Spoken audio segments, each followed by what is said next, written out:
नमस्कार, आप देख रहे हैं अमर उजाला। मैं सृष्टि आपके लिए लाई हूँ उत्तराखंड की बड़ी खबरें।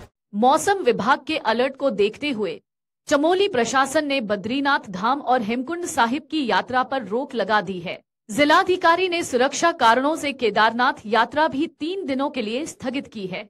सभी विभागों को सतर्क रहने और नदी के किनारे रहने वालों को सुरक्षित स्थानों पर जाने की सलाह दी गई है। धराली हर्षिल में हालिया प्राकृतिक आपदा के कारणों का पता नहीं चला है। भूगर्भ वैज्ञानिक प्रो एमपीएस बिष्ट ने कहा कि सैटेलाइट द्वारा क्षेत्र की तस्वीरें स्पष्ट नहीं हैं। बारिश और बादलों के कारण स्थिति का आकलन करना मुश्किल हो रहा है। सही जानकारी के लिए आंकड़ों का इंतजार किया जा रहा है। धराली में एनडीआरएफ ने शवों की खोज के लिए कैडेवर डॉग्स का इस्तेमाल किया। 8 स्थानों पर संकेत मिलने के बाद खोदाई शुरू हुई, लेकिन पानी निकलने से काम रोकना पड़ा। जीपीआर तकनीक का उपयोग करते हुए मलबे में दबे भवनों की पहचान की जा रही है।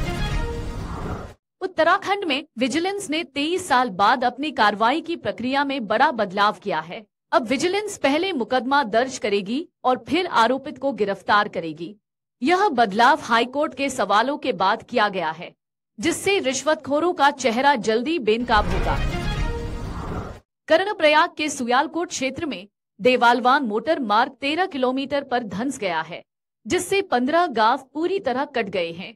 खाद्यान्न संकट गहरा गया है और स्थानीय लोगों को आवश्यक सामान की कमी का सामना करना पड़ रहा है। ग्रामीण प्रशासन से सड़क खोलने की मांग कर रही है। मुख्यमंत्री पुष्कर सिंह धामी मुख्य सेवक सदन पहुंचे, जहां उन्होंने आईटी सेवाओं की विभिन्न परियोजनाओं का लोकार्पण किया। यह कार्यक्रम राज्य में तकनीकी विकास को बढ़ावा देने के लिए महत्वपूर्ण है। धामी ने सेवाओं की गुणवत्ता और पहुंच पर जोर दिया।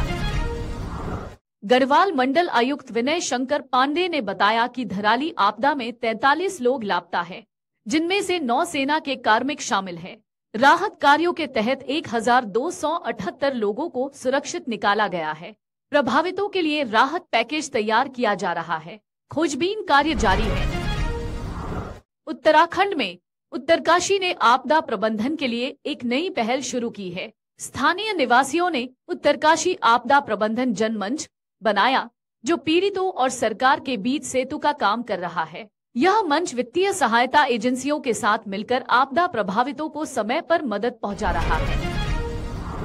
5 अगस्त को आई बाढ़ ने धराली गांव में कई परिवारों को झकझोर दिया है। लापता 6 युवाओं में से एक का शव मिला है, जबकि पंवार परिवार का एक भी सदस्य नहीं मिला। 4 वर्षीय अनिक अपने माता पिता और भाई के लिए व्याकुल है। वहीं बड़े भाई अक्षित अपने परिवार की तस्वीरें देखने की कोशिश कर रहा है।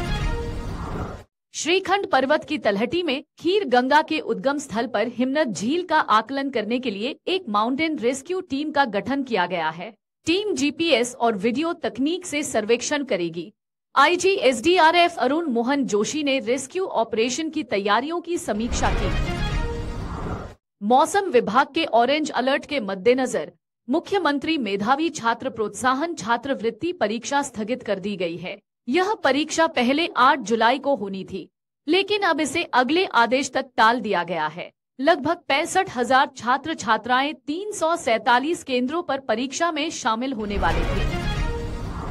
धराली में राहत बचाव दलों का अभियान जारी है। एनडीआरएफ ने कंट्रोल रूम स्थापित किया है और 1300 लोगों को सुरक्षित निकाला गया है। प्रशासन का मानना है कि फंसे हुए सभी लोगों को निकाल लिया गया है। मौसम खराब होने के कारण हेलीकॉप्टर उड़ान नहीं भर सके हैं।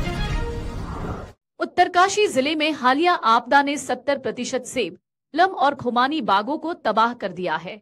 7,502 हेक्टेयर बागों को नुकसान हुआ है, जिससे ग्रामीणों की फसलें और घर प्रभावित हुए हैं। स्थानीय लोग अपनी फसलें बाजार नहीं पहुंचा पा रहे हैं। राज्य में कुल 117 हेक्टेयर कृषि फसलों को नुकसान हुआ है। मुख्यमंत्री पुष्कर सिंह धामी ने ऐलान किया है कि उत्तराखंड में आयुर्वेद को बढ़ावा देने के लिए हर जिले में आदर्श आयुष गांव और नए योग केंद्र स्थापित किए जाएंगे। विश्व आयुर्वेद कांग्रेस की उपलब्धियों पर विमोचन करते हुए उन्होंने आयुर्वेद के क्षेत्र में अनुसंधान और स्वास्थ्य नीति को दिशा देने की बात कही। अगर आप ये वीडियो YouTube पर देख रहे हैं तो हमारे चैनल को सब्सक्राइब करें और बेल आइकन को दबाना ना भूलें। अगर आप फेसबुक पर ये वीडियो देख रहे हैं तो हमारे पेज को लाइक करें।